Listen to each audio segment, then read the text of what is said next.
Good morning, everyone. Thank you for your patience in dealing with our Zoom issues. My name is Adoria Williams. I am the Library Director at Merritt College in Oakland, California. And today we have a speaker named Miss Olivia Herriford, and she is going to talk to us about some interesting stuff here. So go for it. Thank you, Adoria. I'm really glad to be here to share share what we're doing with this really, I would just say, kind of bleeding edge approach to offering and making curriculum more accessible. The Bay Area, I'm with the Bay Area Community College Consortium, and I'm a project lead for an RJV, a regional joint venture, which uses strong workforce funds here in California to do collaborative projects across the colleges and districts in our region. And the Regional Virtual Production Academy is in its formative stages, but it is a collaborative model, and that is what I want to share with you today. And why we really believe that this is an opportunity to increase access to our underserved and underrepresented students. To basically give you the details about the project, I'm going to play this. I think the video is about 4 minutes, and it will explain to you what virtual production is. It will explain to you a little bit about what a collaborative program is and the win-win for both the colleges and our students.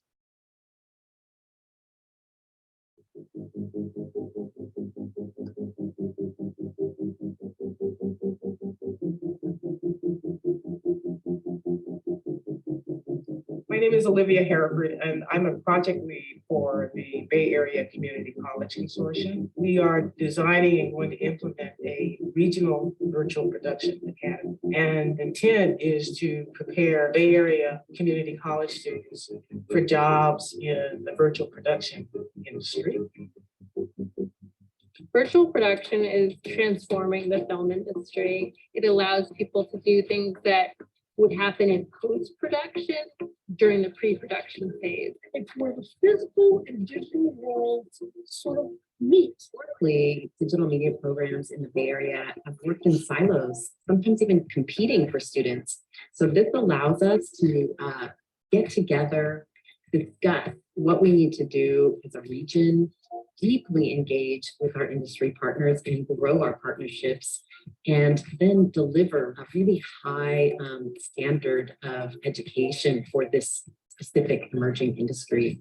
Virtual production is very new and very exciting. I like to think of it as like taking all the tools from game design, so making video games, and bringing them into the film production world.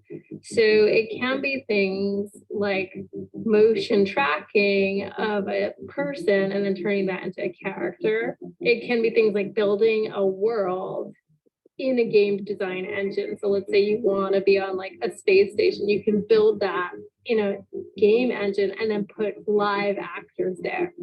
This has completely changed the way the industry is working now. It is way more visual. The directors can literally change their mind right there on the spot, which gives them more flexibility. And it's a complete game changer. So the great thing about a collaborative project like this is we get to leverage the facilities, the instructors, and the equipment from not one school, not two schools, but 6 schools or more. And that helps us get the best instruction to the students, no matter where they are in the Bay Area. We're just excited to be able to provide these skills for students so they can get entry-level jobs in virtual production. There's such a demand for it right now, and the fact that we're one of the first regional community colleges that are really working together on the same goal so that the students can get jobs without spending $100,000 on an education. It's extremely exciting for me. We're working on a virtual production set. We set up the whole system and we had fun with it while maintaining our good workflow. Basically everything about it was really exciting. Using a motion capture system that was just brought in by DVC, that was really exciting. And trying to figure out everything at home,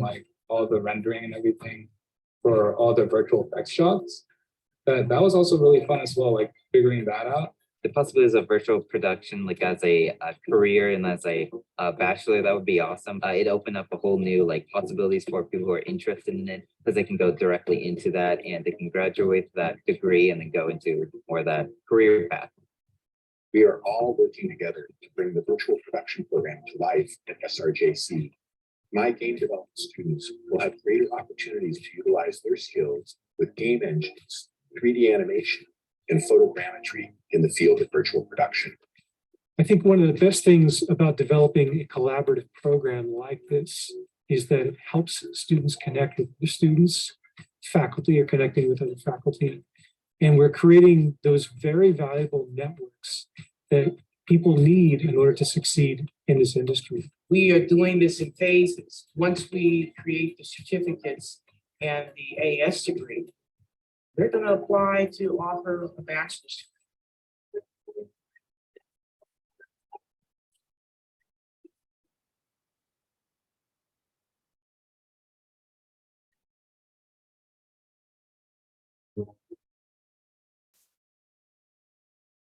Great. All right, so let me exit here. Okay. And close that. Go back. Okay, all right.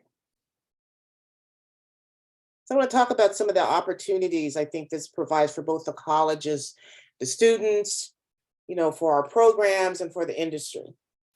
One of the reasons I'm really excited about this particular project is it provides a career path for, one of our areas here in the Bay Area. One of our sector focuses on the ICT digital media sector. And a lot of attention usually goes to the tech side, the ICT side of this sector, where so many of our students are more attracted to the digital media side, particularly in pathways that start in middle school and high school. So finally we have the industry is coming to us and telling us we have a need for this kind of talent, kids that are, and students and skill builders that are interested in game design and animation and virtual effects, and also in film production, where there's a lot of other, this is an area too, where a lot of times for example, these 4 areas here that I mentioned can be in their silos, where you have film production in one department, or maybe it could be under the same department, but a lot of times they are not. So we're creating a career path that brings all of this together, and it is an exciting area for a lot of our students. It's very attractive. And then we have programs that are well positioned to develop this talent, because so much of our career education programs are hands-on. We are so far ahead as far as the community colleges, they're so far ahead in this area of game design, virtual effects than the 4-year schools. And so we really have an opportunity here to seize this if we can react to it in a timely way. Because to give you a little bit of background of why virtual production has become so pervasive now. I mean, now everybody's using it, but it's actually is an outcome of the pandemic. The studios had to figure out, how they could do this remotely, how they could create worlds instead of having to go out on sets. And then they came to see that, hey, this is pretty good. We can turn this into the way that we make movies. And so that is why suddenly now it's really taken off, and now they're looking to develop the talent. We have the programs that can help develop the talent here, at least here in the Bay Area, and I think definitely mostly in most of our colleges up and down California. And as I've said, we have been approached by industry that they need these skills now. And the other thing that they are telling us too is they are becoming much more aware that they also have a challenge around creating a more diverse workforce. And they realize now that we've started to develop partnerships with industries, they're recognizing that we, at least in the community colleges, our student population is one which is very diverse and promising as far as creating a workforce for them. So let me tell you a little bit about collaborative programs, at least here in the California community college systems. And I call it the fine print because these are the requirements of developing a collaborative program. Obviously the intent is to bring together partner colleges that can combine the courses and competencies that they have in particular areas to create programs that they could not do themselves. That is the whole intent. But then that has a lot of outcomes, I mean, very positive outcomes that I'll talk about later. But the thing is, this is the description of a collaborative program here in California. It's one or more colleges relying on other colleges to offer some of the coursework required for a degree or certificate. The courses must be available in a distance education modality when the time and frequency of travel would otherwise pose a challenge for students completing the program. So say, for instance, we want to start with the requirement is that it's existing courses. They really discourage creating a collaborative program to create curriculum. This is it's a configuration of existing curriculum across multiple colleges. And so the offering it in a distance modality obviously creates, it increases the accessibility, but also the other outcome, the other positive outcome of that is that we can schedule and offer the classes in a way that if a course is, if a certificate can be earned in 2 semesters, then those courses are made available and can be easily made available and on calendars and scheduled because they are being offered in multiple modalities across different colleges. So they must be available. That is a requirement. They must be available in that modality so that it can meet that requirement. And they must be offered they must be offered at least once during a 2-year time frame. So that's that. And we, in our program, we are even shortening that. We say a year, but this is the minimum that all required courses must be offered at least once within 2 years. The colleges determine the most effective and efficient pathway for the student. Okay, so that again, very, we have counseling involved. We have requirements. That's why we're developing a certificate. We're working, well, I'll talk a little bit better later about how we're working together as far as the colleges across the, registration and counseling, et cetera. But we definitely, these are defined programs. And that's the important point. They are defined programs so that the pathway to completion is very clear. And basically to participate, the colleges develop an MOU that delineates the completion credit and apportionment and the responsibilities of each college with respect to the curriculum offered. And if those of you familiar with the California virtual campus, it's very, the curriculum, I'm sorry, the collaborative programs are very similar as far as how the credit and apportionment is done. So there is the terminology of what's called a home college. And the home college is where the student decides what their home college is. It's usually maybe in their proximity. And then there are what's called teaching colleges. And those are the colleges that actually can teach any of the courses in the program. The home college gets credit for the program completion, as well as any courses that the student takes at the home college. If the student takes a course at a teaching college, in other words, a college other than their home college, then that teaching college gets the credit for that course completion. So that is how it's broken down. Okay. So bottom line, the whole intent of collaborative programs is to increase student access. And obviously to accelerate completions, because now the student doesn't have to wait for their home college to fill up a class and offer it, which is basically what a lot of, at least what we're experiencing here in California, is that if we can't fill a class, it can't be offered. But under a collaborative program, if you have more than one, college promoting that program, then more students are aware of courses they can take at other colleges when they're available. And so it's a win-win. The student is able to take the course in a timely manner, and the colleges are filling their classes and increasing their enrollment. And as we mentioned in the video, it makes better use of our systems resources. So for example, some of these labs are very, very costly. And it's taken the two colleges in our partnership, we'll talk a little bit about later, that are developing labs, has taken them quite a while to bring them up to speed. And so one of the things that we had to reckon with is that the capstone for this program is the only course that is going to have either a flex modality, or we have to create accommodations for those students who cannot get to DVC, for example. We'll have to figure out, we'll work out, how do we make sure that it's accessible when it's not online? And so we're looking at alternatives. We've got, we're talking to a vendor that has a mobile lab.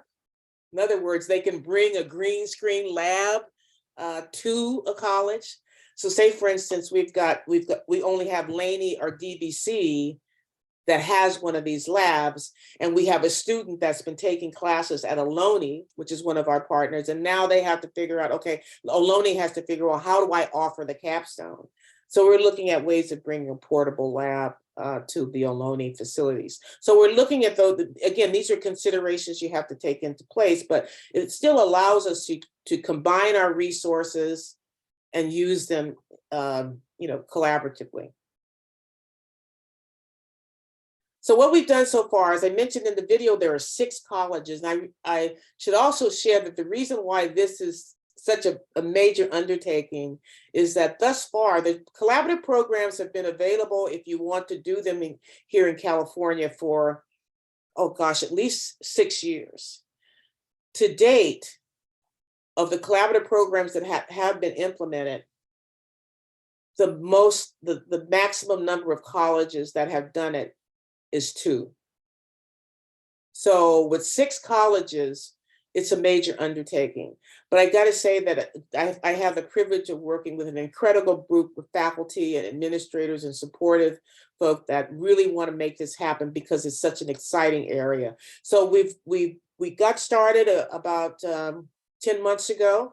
To date, we have developed and designed these 3 certificates of achievement, all using existing and available curriculum, but bringing it across disciplines, okay?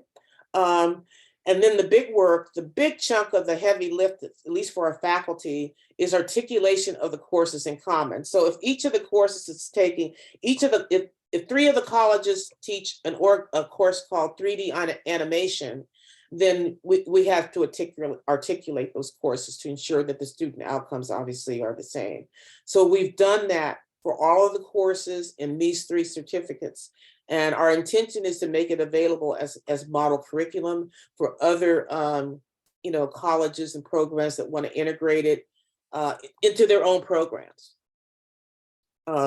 We have, as I mentioned, gained approval from all of the colleges to develop the processes to make this happen. And as I mentioned, I started talking about the California Virtual Campus. We're all working toward becoming home and teaching colleges, because we feel that if we could use the CVC model, we streamline the student experience. Because I think one of the challenges, even though this is very, very beneficial, it helps the students as far as completion and getting access to the courses that they need. It's right now, if it's not with the CVC, it's a manual process. And I'll give you an example. If a student is taking courses or is going to get a certificate from the California Virtual Campus, they enroll once. And then depending on the courses and programs that they're taking, they're automatically enrolled in the teaching college as a student. The CVC systems and processes do that. Until you're outside of that, we as the Regional Virtual Production Academy are going to have to make that as a manual process. So my home college is Laney, okay? And I'm gonna get started taking courses there. And I wanna take the, let's say for instance, I wanna take the XR VR class at DVC. I, the student, have to go enroll at DVC. Sign up for that class.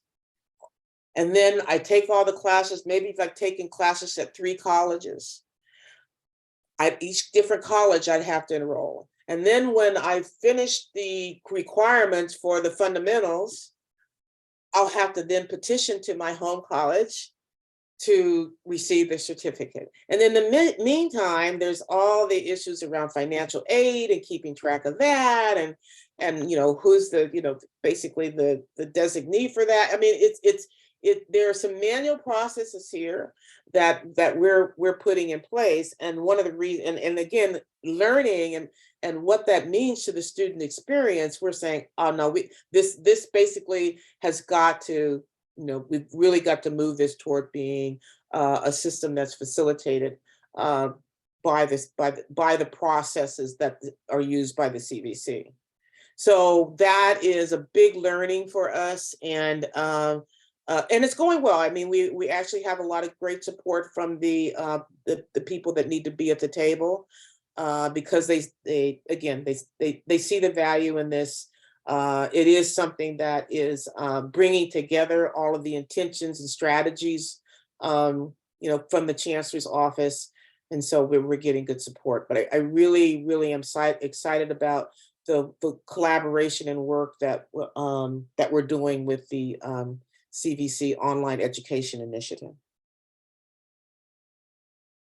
As I mentioned, what we learned is what I've mentioned is that we're far ahead of the CSUs, UCs in developing the skills that the industry is telling us they need.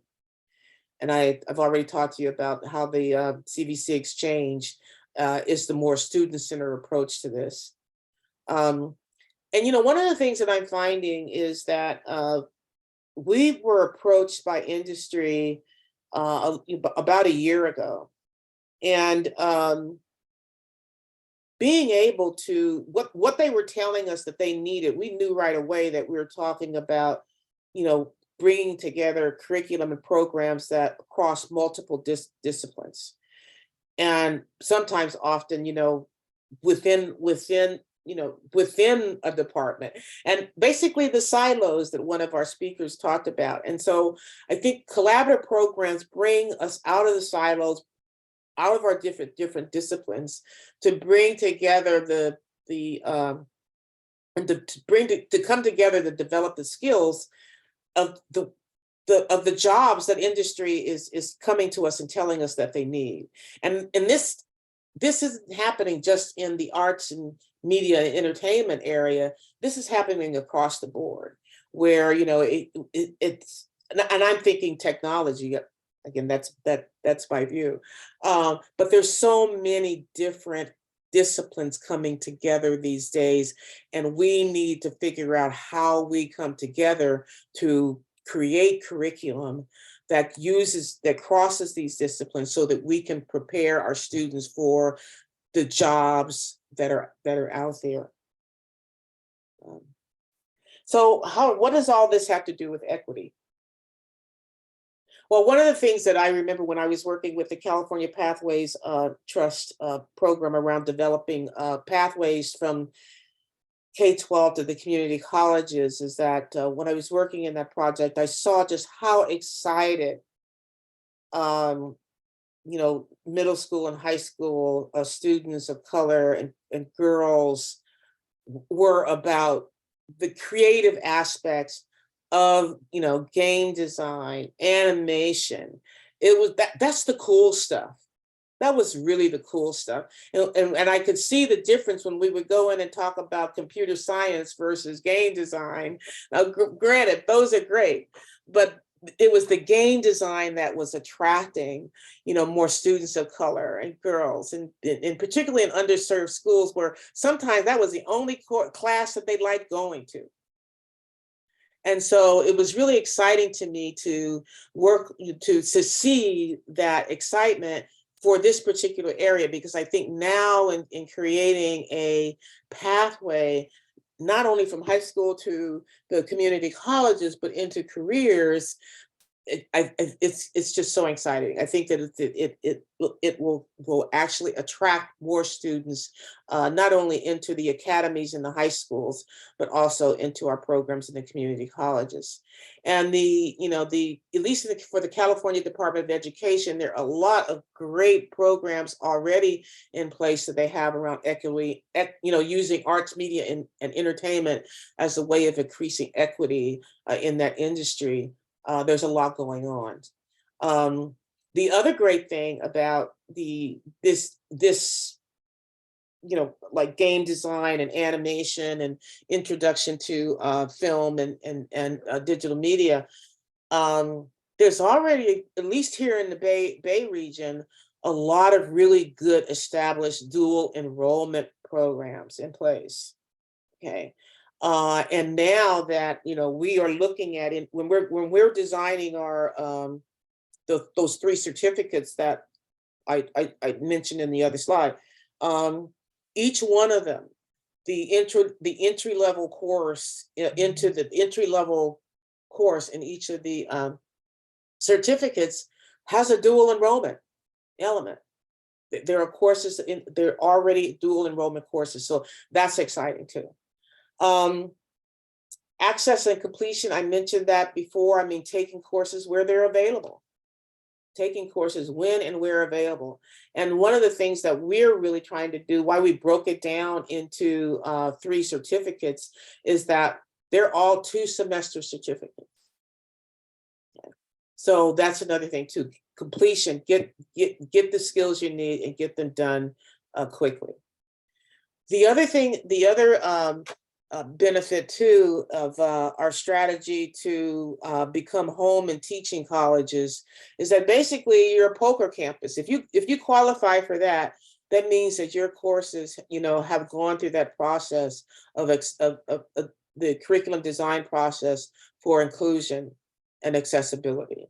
So that's the other benefit of a collaborative program being, and then making them, requiring that they're online and qualify to be CVC teaching colleges is an advantage. So, and I think the other thing too that I mentioned earlier is that our industry folk, our industry panel, we have a stellar advisory, just incredible. I mean, they're from media and entertainment, corporate, unions. We're getting a lot of great input and participation, and they do recognize and see that we can help them reach a more diverse workforce. So it's it's just a win-win all around. So any questions or discussion about that? I'm going to open up chat. I see there's something in there. See if there's any questions there.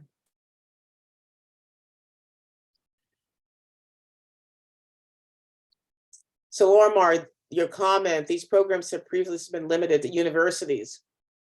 Yeah, leaving students out of reach. You know who's known for this? There's the Center for I think it's USC, and I can't remember their actual title of their program, but yeah, they're the leaders. The 4 years. I would say they don't yet have programs. There's just a couple of them. USC is one. They're in talks. What was it? I think it was actually Cal State Hayward is, starting to look into this. And they're hiring our teachers, they're hiring our adjuncts to teach there. So, I mean, I think that I think that there are a lot of there may be a lot of talk about what they're doing, but our industry folk are telling us that it's not it's not what they're looking for. Right. Now that's the question. Could Cal State East Bay join our consortium? Let's talk about how that might happen. Right now, the collaborative programs are primarily for, at least here in California, is for community colleges. That may be something we explore. Because basically all we have to do is articulate the courses. However, I don't know how we would connect. Tell you a little bit about the CVC. You guys may know this already, but the way that they have made this such a seamless way of access to our programs is that they link into our student management systems. Okay. So that, they can keep track of, enrollment, completion, the student information, all of that we need to, confirm that the student has enrolled and completed courses. I don't know if we could, to do that outside of our system would basically put us in the same situation as where we're starting now, where we have to do the process manually. We have to articulate manually. We have to do enrollment, school by school. But wouldn't rule it out.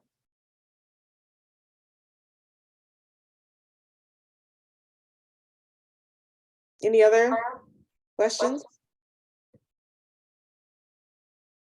I have to say that this is fascinating.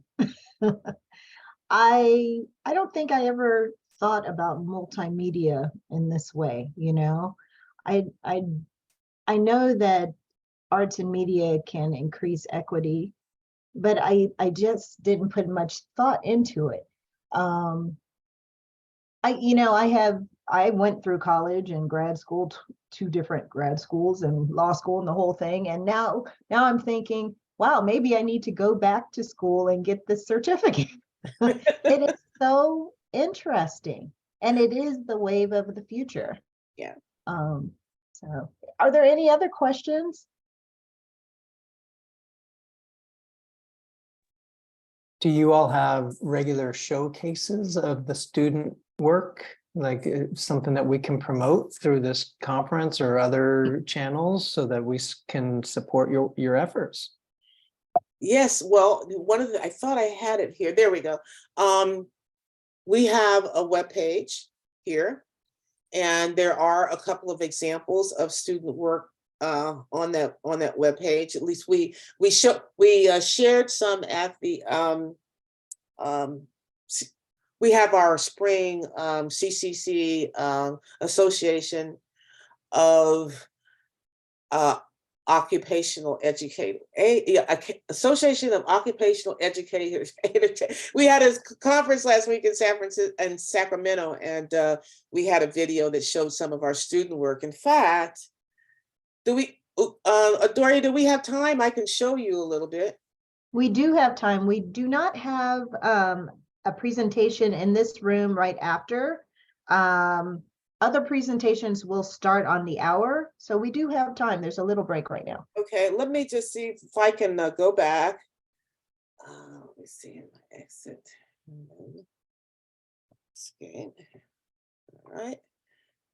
And I'm going to go to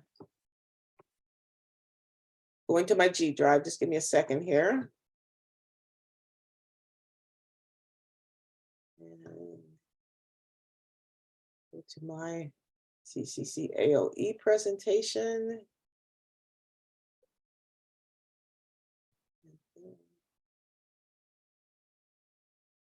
Do this now. Share my screen. Okay. So I used the first a couple of slides from our CCC AOE presentation. And now here are some examples of student work. So this is, again, one of the interesting thing about virtual production, it is a team-oriented approach to film production. So you'll have people doing visual effects, you'll have people doing animation. So it's not like you have to know everything about virtual production. But because as you saw in some of the clips of the people working together for, for example, this is a studio and everybody's working together to do this. So anyway, here's a student example, one example of student work here. And they have to create this using the tools and the skills. There's game engines, there basically a lot. This is done using tools, that they learn about in the colleges.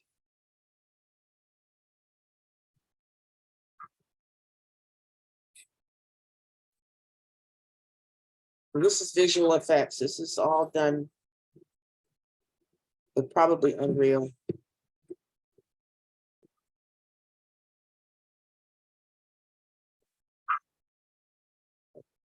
By a student, okay. And then, all right, so this one is another one that's claiming, I just wanted to make sure. I thought it was Unreal Unreal is a tool, it's a game engine tool, and this is usually what they use to create.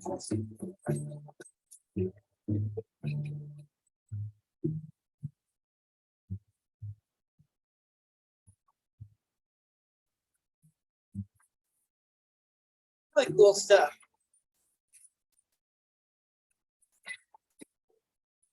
So this is a combination of animation. This one here. And photogrammetry was from me was a new word I didn't even know. So it's really interesting stuff. Yeah. So it's really simple. And now here's like, creating meta humans, like morphing and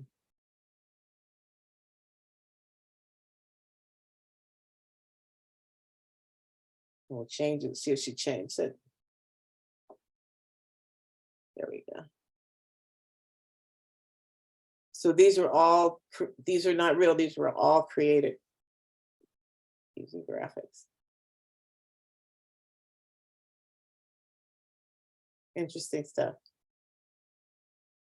I don't know about you all, but I being that I'm a big NBA fan, I've been watching the games, and there's an interesting commercial. I don't know if you've seen it. It's with the current Charles Barkley, the basketball player, probably I think he just turned 60 or something like that, talking to like a 20-year-old Charles Barkley. And that this is the kind of technology that they use to create that commercial. So the great thing about this particular industry is that it's emerging, it's starting to become ubiquitous. It's very attractive to our underserved, our underrepresented students, and it is a way to get them on the pathways to leverage their passion about something like this kind of thing that they could do with stuff that they usually play with, and now they can actually become designers of it, get into it, be creators, use that expression to drive their pursuit of a career, or just even if they're just looking in and exploring. But it's very attractive, and I think our challenge is that we can't let some of our systems barriers get in the way of providing these kind of opportunities. And that has been the challenge of putting together collaborative programs. That is why the programs have been around for 6 years and really haven't been leveraged as much as they could be. And I really think with something like virtual production and this type of momentum that it has, might be the kind of push that we need to get beyond any systemic type barriers that we have to put systems in place that help our students do the things they want to do, that they're passionate about. So.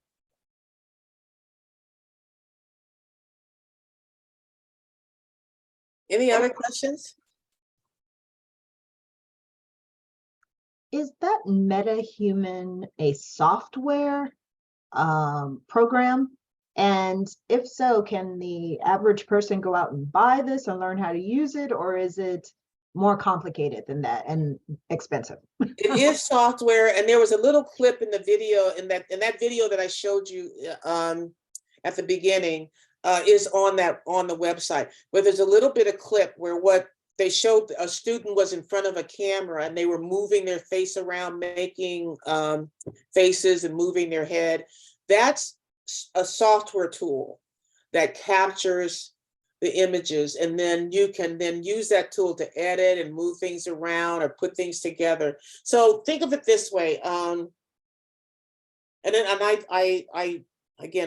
sorry if I come from the ICT, my perspective comes from the ICT digital media. But for instance, for students to get jobs, for example, in tech support, for example, one of the things that they can do is take a course that prepares them for a Cisco certificate, a CompTIA A+ certificate that helps them basically sit for an exam that says this person is now proficient in the use of certain tools. So most of our career education programs are all focused around helping students get industry recognized certifications. And those certifications are usually in the use of some tool or some, technology. So it's not something that you can't go buy a game engine off of a shelf. You can buy a game off of a shelf, but the engine to create them, no. You have to be trained. Even our instructors have to be certified to teach it. A lot of this technology, instructors must be certified. And that's one of the reasons too that our industry panel is very diverse. You have employers who actually hire and need these people. You have the industry who provide the tools like Unreal Engine and all of the animation tools, Adobe, etc. And then you have we have us, the educators involved in the oh, and I mentioned the unions. Kind of long-winded answer, sorry. It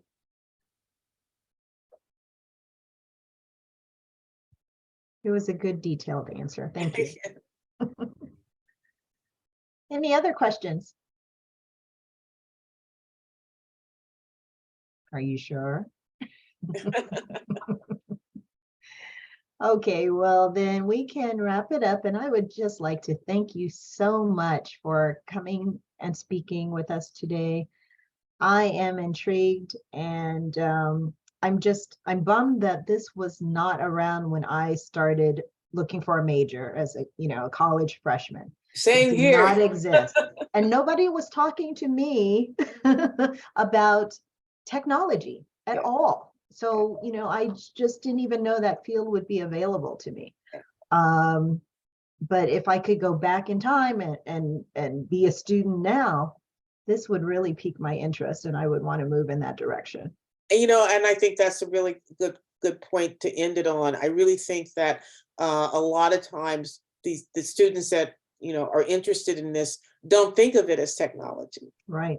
They think of it as something fun. Right. And that I really think that to me is what's so exciting about this whole field and how we're approaching getting access to it. Mm-hmm. Wow, incredible. Well, thank you so much again. Oh, thank you. Thank you all for coming today, and I am going to stop the recording. And if you would like to stay and chit chat, that is totally fine.